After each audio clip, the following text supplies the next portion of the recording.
Hey everybody, this is Chris Lucas, and this is a very quick guide to making a podcast with purpose. So not just kind of any old podcast, but something that you believe in, something that you want people to hear, something that matters to you. And I'm doing this because I think what you have to say matters, especially if you're in the wellness world, is kind of the world that I've come up in and really enjoy being a part of. I think there's a big opportunity for people like wellness entrepreneurs especially, but also people with expertise in health and movement to offer something via an audio channel rather than just say blog posts or social media posts or anything like that. I have a firm belief in podcasting as probably right now the most effective way of reaching people that you're trying to reach and also expanding that reach. So that's what this is about. Just a quick overview of how you can start a podcast right away, the right way, demystifying some of the things that seem complicated. And I'll give you basically what comes down to 4 distinct phases, and it'll enable you to make a plan and execute it. And so this is about going from concept to actually happening. So if you're not really ready to do it, don't. You can just kind of keep this and come back to it later. But if you are ready, you can take this document, you can implement it, and go and enjoy. And if for whatever reason you get hung up along the way, there is a link you can click and it'll put you right in touch with me. So yeah, that's fun. Let's get to it. So the reason why you want to start a podcast matters more than anything else. I'm personally interested in seeing people in the wellness and health industries dive in because, in my view, there's never been a better time to do it, a more effective way to hit the people that we're trying to reach and share a message without losing the tone or the humor or the enthusiasm that you bring. So maybe one of these goals here resonates with you, whether it's you want to share knowledge or really invite other people in to share their knowledge in a way that serves the people you're trying to reach, that gives them something valuable. And it helps your bottom line. It allows your business to flourish, and that's reaching more people. Or maybe you're just looking to create a new platform. You get only so many readers who read blogs, but not everybody who reads a blog listens to podcasts. So you're trying to kind of expand people and reach people where they are, which is honestly the best way to talk to somebody. Meet them where they are. And then finally, just to be more accessible to people who are interested in what you have to say. I don't believe in being on every social channel, et cetera, but I do believe in going where people are to a great extent. And as you'll see a little bit later, like people are listening to podcasts more and more and more. So you might be watching this because you have gotten stuck along the way. And I'm wondering if any of these sound familiar. That is not a big deal. I understand it. I've been there. From you don't know where to start, which is kind of how most people get hung up, or the audio editing thing just seems like too much and forget it. Or, you tend to start things, get really excited about them, and then kind of lose interest as it challenges you. Or, you're just kind of unsure if anybody would even listen. I also definitely come across people who are like, well, I don't see how it's going to make money, so I'm not going to do it. Which is a totally valid thing. And then finally, like, maybe you're just not sure what you want to say. Like, you have an idea for an episode, but nothing like that goes beyond that. Again, all of these are 100% normal and 100% solvable. Really, it's the quality of your plan that's going to create the quality of your show. I think of like how when I have to paint a room in my house, really the thing that's most time consuming is taping all the edges around windows and doors. It just takes forever. And, if you don't do it right in just one little place, paint will leak through. So you got to spend more time, like 90% of the time, taping. And then, painting is easy. And not only that, but you do a better job. So, like anything else, it gets easier if you pay attention and work the details beforehand. And podcasting is no different in that respect. And very quickly, who am I? Who am I to even give you advice on any of this? The short version is I'm probably very similar to you. A practitioner of some sort. In my case, I was a yoga practitioner for a long time, turned teacher, turned yoga wellness brand consultant. I work with a lot of well-known yoga teachers as well as large kind of health and wellness brands and a lot of pro athletes.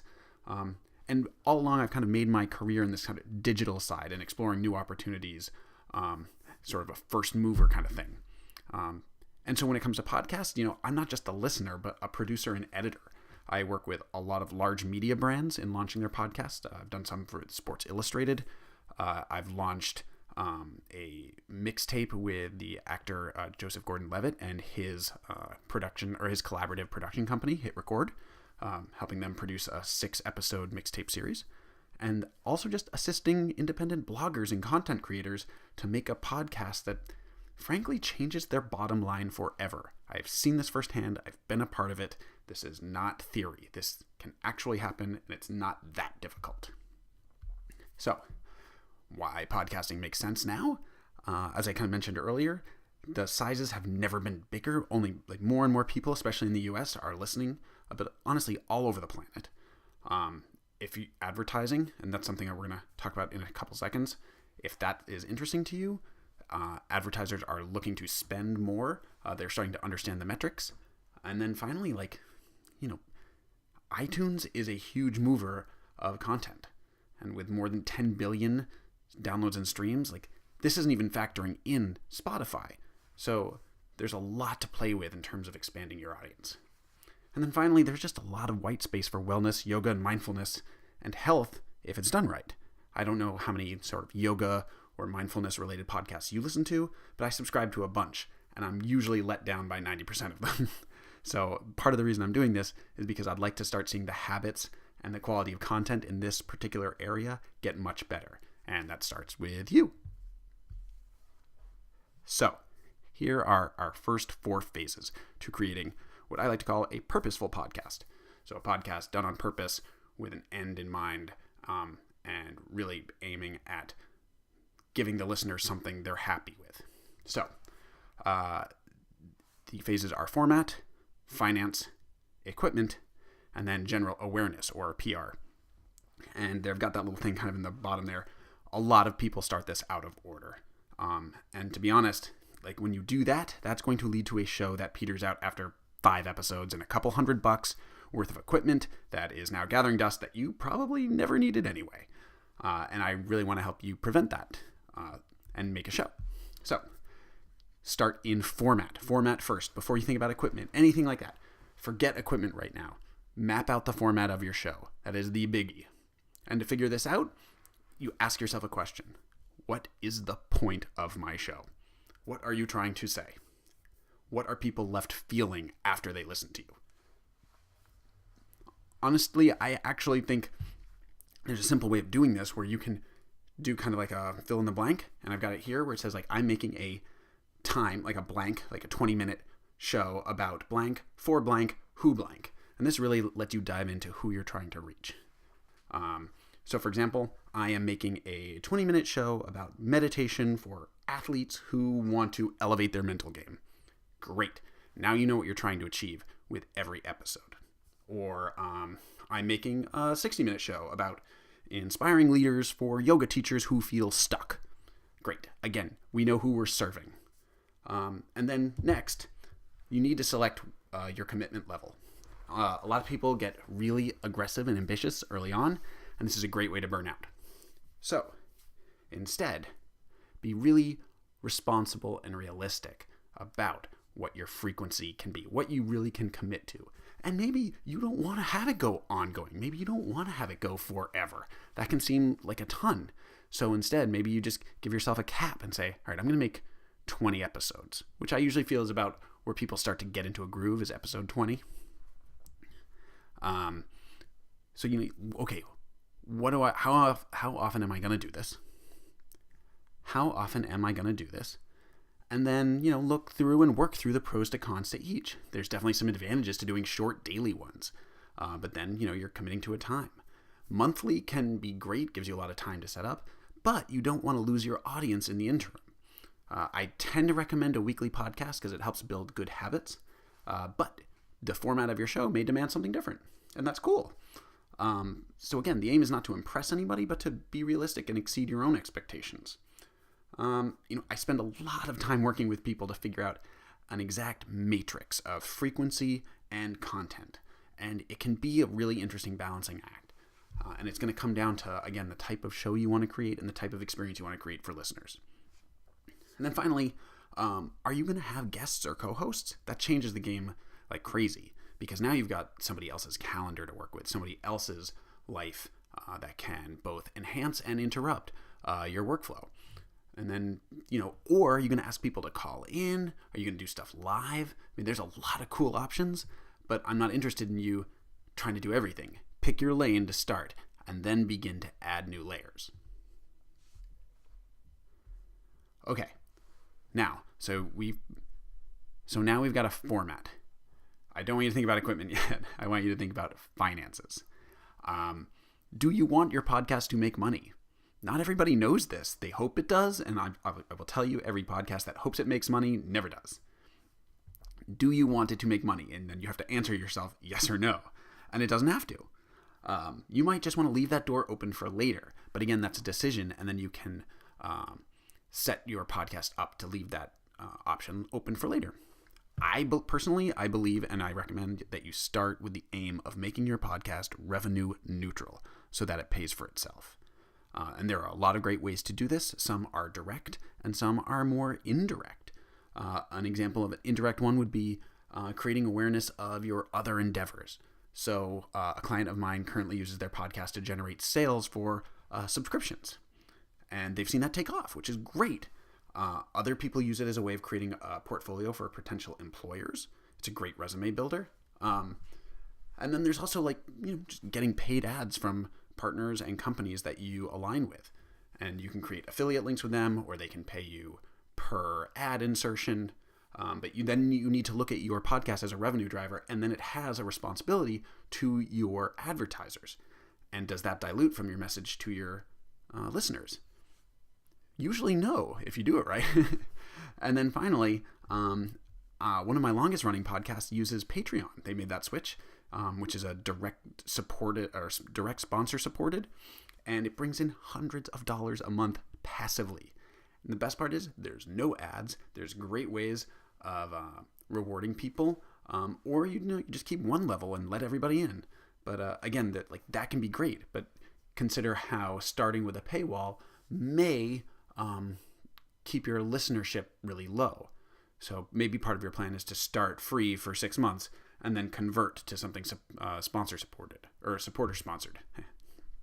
Okay, now we can talk gear. So now that you've got your format and your finances kind of set to go, then you can look at your equipment. And I think that's really the best way to do it. So now you're just choosing equipment that meets your goals. So here are my basic recommendations for anyone, regardless of content, that you get equipment you can use anywhere. I often like to use a Blue microphone you can find on Amazon for less than $100. And then take 15 minutes and learn how to record your voice direct into your computer. Odds are you've already got a free voice recorder on your computer, but there's definitely a lot of software and stuff that can do that. Consider software. If you're going to have guests or co-hosts, you might want to kind of bring them in via the phone or Skype or something like that. And there's software like Ecamm that allows you to record the audio and video, frankly, for Skype and FaceTime calls. And then finally, how will your show be edited, produced, and linked and connected to podcast services? That's not a small endeavor, but there can be simple workflows depending on what you're trying to accomplish. I don't recommend going out and purchasing any major audio editing software until you figure out what you really need to do. And I always recommend reaching out to friends and people within your network who might be able to help on some of this. That can really be the best way to figure out what's out there, who you really can tap, who you can rely on, and what the relationship looks like. Okay, and then finally, the last phase, after we've got the format, the finances, and the equipment all set, and we've recorded our show, is getting people to know it's out there and alive in the world. So I like to try and figure out right from the bat, before I even record an episode, how am I going to tell people about the show from the first day it launches through every episode? Because just posting on Facebook is hoping. That is not a strategy. That said, if you're on Facebook, let's talk about investing in an enrollment strategy through Facebook ads. I highly, highly recommend that, even if it's as low as $5 a show. And if you know what your advertising is, you can then put that against your Facebook ads. So if you know you're getting $50 per show from a friend or advertiser, you can spend maybe $10 on Facebook advertising and increase your audience, increase the number of listeners, and then increase the rates for your advertisers. But most importantly, beyond budget, what you're spending to advertise is how are you baking in their participation into your show's DNA? Because that's what's going to generate word of mouth. And word of mouth is the best and most powerful PR you can get. Are there opportunities within the content and format of the show that allow your fans to kind of help you create it, whether it's asking questions via Twitter, whether it's bringing on one of them as a guest? I mean, the answer is yes, by the way. There are opportunities. It's just about how you bring them in naturally. And then finally, how are you helping people discover and love your show? Give them the ability to share it easily and create fun and rewarding ways to say thank you for their commitment to you. So, very quick, we have 4 phases. Each one has an element of deliberate planning attached to it, and yet it can be really fun once you get going. My favorite part is that this is truly a global opportunity. There's nothing quite like getting an email from someone on another continent who is moved in some way, shape, or form by a show you made. And then a few last thoughts that I'd like you to consider. And these are things I recommend you are constantly asking yourself. How do you plan to differentiate yourself in the market? Who else is doing something similar? How can you do it better or differently? How are you supporting your guests? Do you have a plan for the conversation, or are you just going to wing it? I recommend a plan, especially connecting ahead of time and always knowing the first and last question you're going to ask. Sometimes even letting your guests know this is the first question I'm going to ask and this is the last question, so that everybody's on board when something ends. And then what are the sweeteners you can offer your listeners to assist you in tracking and measuring your impact, both for yourself and for your advertisers? How can you tie their listening to an action that allows you to measure? And then I'll leave you kind of with the final one of how you do anything is how you do everything, and that quality matters more than ever. This one speaks to quality of conversation and quality of sound. Pops, traffic, buzzing, sirens, wind. All of that is going to send a signal to your audience, both overtly and subtly, as to how much you value them. And this was for them from the start anyway, right? Right. I hope this was helpful in convincing you, yes, you can do it, and moving you forward on your journey to podcasting. If you've been on the fence, please jump. And if I can help you even a little, please don't hesitate to reach out at podcast.cwlucas.com, and we can set up a quick chat. My interest, of course, is in seeing you succeed, because that makes the entire podcast world more interesting, vibrant, and fun, and that would be a really great thing. Thank you, and I look forward to hearing from you.